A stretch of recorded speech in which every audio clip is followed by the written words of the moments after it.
Trains are about journeys, and that's what we're going to embark on today, the journey to the Green Line. The light rail runs the 11 miles between downtown Minneapolis and downtown St. Paul, an area known as the Central Corridor. But the story stretches back decades. It's fraught with politics, lawsuits, and scars from a previous transit debacle, not to mention the usual funding hurdles. These cities, despite the unifying moniker Twin Cities, have distinctly different identities and priorities. Prior to the project, they weren't exactly known for collaborating.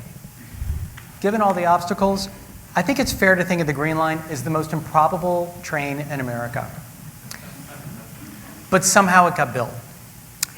Not by organizations, although it can sound that way in political speeches and media coverage. Individuals made the train a reality. They persuaded skeptics. They reshaped federal policy. They saved small businesses. And I wanted to meet these people.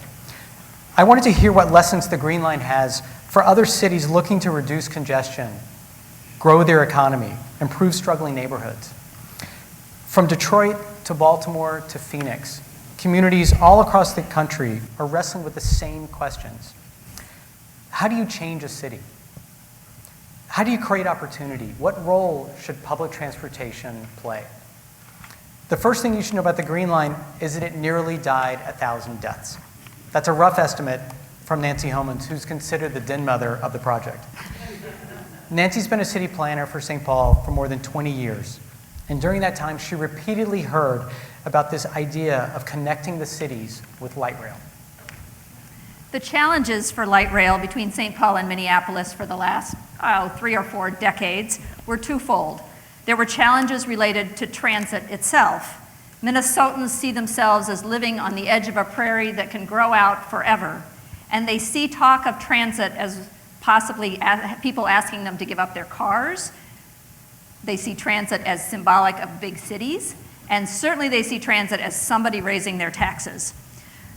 And then there were challenges in St. Paul about where the line should go. There were some who suggested that it should go on a rail corridor far away from anybody that they might bother. Others suggested that it be built on the freeway so it could go quickly from St. Paul to Minneapolis and back. And there were others that saw opportunity in building it straight through the heart of the city and being an economic development tool for the neighborhoods and businesses along the University Avenue. In a region that values community engagement and discussion, there was lots to talk about. As it turned out, the stars aligned for the Hiawatha Line, or the Blue Line, and that was great because that took off the table the discussion about whether this region liked or would support transit. And we could turn then in St. Paul to another prairie image and talk to folks about what happened to the small towns on the prairie that the railroad passed by. And if St. Paul wanted to be a force for the future, it had better figure out how to connect to the regional transit system, but fast. Projects like this take forever because they're massive undertakings. Putting a train down the center of University Avenue cost nearly $1 billion. And there was another daunting obstacle, the legacy of I-94. That's really where the story of the light rail begins, in the 1960s, in St. Paul's largest African-American community. Hundreds of families were displaced to make way for the new interstate, a quick route between two rapidly growing cities. For many residents, this is a wound that is never fully healed.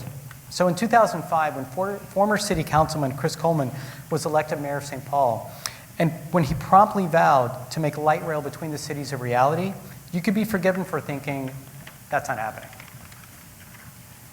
In his inaugural address in 2006, Mayor Coleman said of the Central Corridor line, "We will build this corridor, but we will respect those whose lives are touched by this effort. They will be listened to and heard with patience and respect." The city didn't build the line, of course. The Metro Council did. But my very, very talented colleagues and partners in this room, those of us at the city took responsibility for what we called everything else, fitting the line into the fabric of our city. And job number 1 was listening.